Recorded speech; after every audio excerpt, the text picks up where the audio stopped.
The news day continues here on One News Now Business. I'm Diego Castro. Here are the biggest stories on the economic and corporate fronts. A group that counts some of the country's largest conglomerates has unveiled plans to privatize and revamp NAIA to the tune of 267 billion pesos. The consortium includes Megaworld, Philinvest, Ayala, Lucio Tan Group, JG Summit, Aboitiz Group, and Global Infrastructure Partners, led by former World Bank President Jim Yong Kim. GIP was brought in because it operates London's Gatwick Airport, which is supposed to be the template for the new NAIA. The firm says they expect 2024 to be the busiest year for travel, hence the urgency to fix NAIA now. We all will have had our own experience of kind of air travel, and we'll kind of had the good and the not so good. Things that are most visible to us. So in terms of kind of check-in and security, and these are things from a GIP point of view that we've kind of led innovation, working with airlines, working with technology providers to really transform the passenger journey. The consortium's proposal, which will be broken down into 3 phases, aims to increase NAIA's capacity to 70 million passengers from the current 30 million. They also plan to improve the bus system, upgrade the airfield, establish a train system for easier passenger transfers between terminals, and renovate the facilities. To make all these happen, the consortium is asking the government for a 25-year concession period, which is longer than usual. The group previously submitted a proposal during former President Rodrigo Duterte's term, but the discussions did not move forward. The Transportation Department has yet to decide on this unsolicited offer, as they are still seeking approval from NEDA for a solicited bid to privatize NAIA operations. The passengers are less stressed going into the country or leaving the country, then they're more apt to increase their spending. If we're able to sign the concession agreement by year end, then we'll be able to start immediately. Air transport is one of the most critical components when it comes to becoming a regional hub. The Philippines ranks well below other countries in the region in terms of air connectivity by population. NAIA can and must do better. The Philippine Chamber of Commerce and Industry highlights the need for more government support to maximize the benefits of the Regional Comprehensive Economic Partnership deal. The PCCI stressed the need to streamline regulatory compliance, as well as government business services to enable businesses to fully reap the benefits of RCEP. The RCEP is seen as the world's biggest trade deal and involves the Philippines and 9 other ASEAN countries and China, Japan, South Korea, New Zealand, and Australia. It took effect in the country on June 2. Here to talk to us more about this proposal is PCCI President George Barcelon. He's joining us via Zoom. Good morning, Sir George. Thank you very much for joining us this morning on One News Now. Good morning. As you mentioned earlier, your narrative is about the importance of the Regional Comprehensive Economic Partnership Agreement, or better known as RCEP. Yeah. It's really, if you look at this RCEP, it brings about the 15 countries in the Asia Pacific region, covering a third of the world's population. Yes. And global GDP, and forming the largest trade bloc in the world. It heralds the dawn of the Asian century. And this is writing the history of opening of trade routes and enabling greater international cooperation. So it's something that we look forward to, but we have to do our homework, as this is also part of the globalization, and it translates to be for us to be more competitive. For this to work, sir, can you elaborate on what additional government support is needed, at least to fully take advantage of this RCEP? Well, we have been a member of ASEAN for the longest time, as your photo shows, your video. And this is ASEAN among the 10 countries. And we have experienced already free trade among the 10 nations. And we can see that some of our ASEAN neighbors have moved ahead in FDI, and also their agricultural sectors. Primarily, they're getting the proper support in the areas of concern. And this is where we would like the government would be able to focus on some of these basic infrastructures, such as competitive and available power. We have the importance of the logistic. Philippines is one of country here in ASEAN that is rated high in the cost of logistic. So that's another issue wherein logistic in the sense of train, by cargo, ship cargo, and also roads. So these are all very basic issues that must be addressed for us to really maximize our potential. We can see that we are, as what President BBM realizes, the importance of the agricultural sectors. That's why he himself is at the helm of this important agency. Yes. So these are supports that we look forward. We are entering this RCEP knowing very well that there are many issues that must be addressed, but we are up to the challenge. Philippines is a strong 110 million population. Not only are they of productive age, as people would say that we are demographically well situated with 110 million average age of 25. So these are our human assets that must be developed for us to really make use of or take advantage of this RCEP treaty. And speaking, sir, of some other issues that are being talked about, for example, one of which is safeguards for local producers.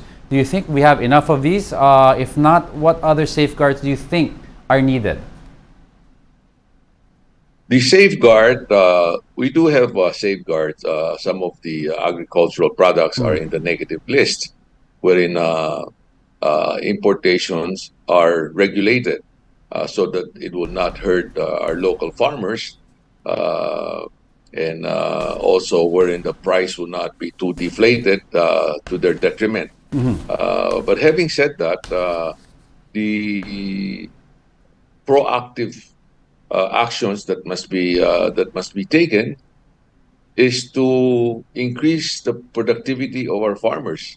Meaning to say, we should invest in mechanization.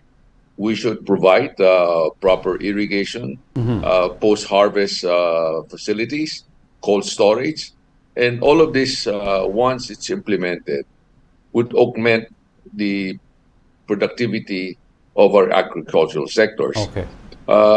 Based on the report of last year, the growth of the agricultural sector hardly is above water. No, it's about 1.3%. And if you look at our population increase is slightly even higher than our productivity in agriculture. So there is this imbalance where it must be addressed. Technology is definitely one of the key factors that must be integrated into our farming.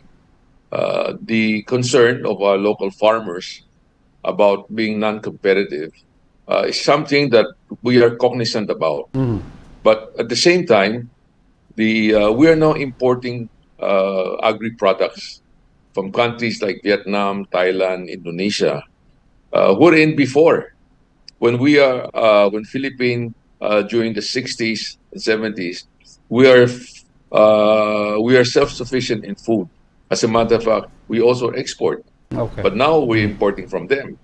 So we now need to play the role wherein we need to invest not only in the mechanization, technology, but we have to invest in our young. And I've been sharing my thoughts with some of the education institutions, some of the business organizations, that we should attract young people to the agri sectors. Agriculture now is not it's high tech already. You're talking about Internet of Things. You're talking about targeted irrigation, targeted fertigation, And information now should be provided to the farmers real time.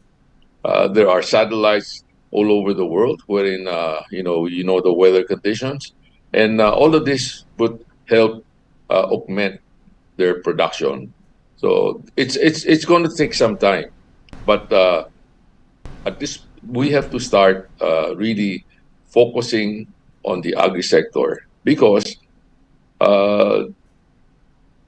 very often we talk about poverty, and the poverty is mostly in the rural areas, and we find no reason why that should be when we have the land, when we have the people, and it's a question of political will. Not only helping the present farmers, but really having more people involved in these sectors for our own food sufficiency, Yeah. and also to be able to export.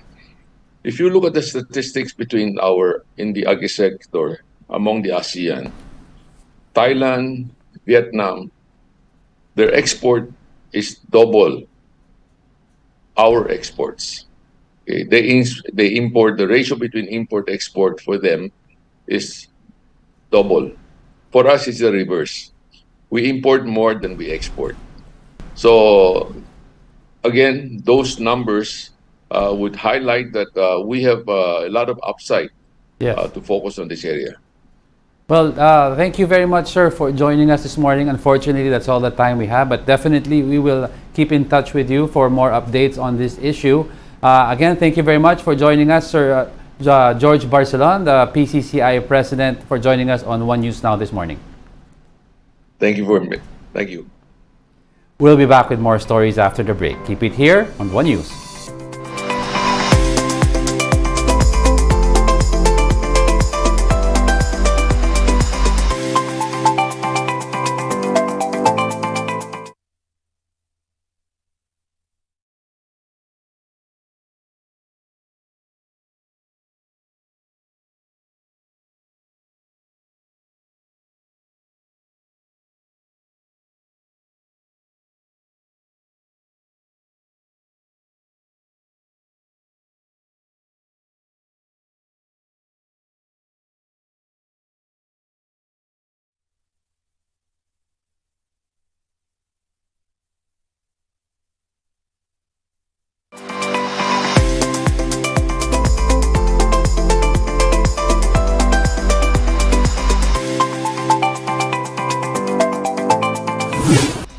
You're still watching One News Now.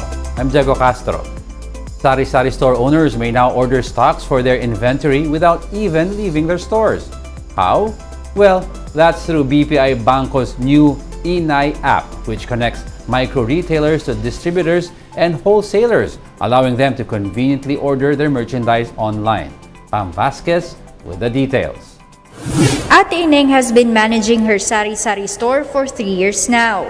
But she admits it's still a challenge restocking supplies. Yung pag mamimili ka sa yung mag-grocery ka, ang hirap, saka mahal ang pamasahe. Apart from having to temporarily close down the store, it's also time-consuming and a hassle to carry it all the way back. But with BPI subsidiary Banco, grocery shopping has become easier for micro-entrepreneurs. Through their Inay app, mothers can now order and restock their supplies online.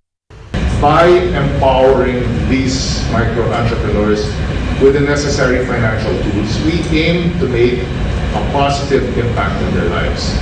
And ultimately, by doing this, we're able to contribute to the overall economic prosperity of our country. For existing Banco account holders, just download the app at Google Store and register. You'll also need to link your Banco Pondo Co savings account as the platform encourages cashless transactions. They also have same-day delivery. The Inay app aims to make online or digital banking more accessible to the public, especially small and medium-sized enterprises.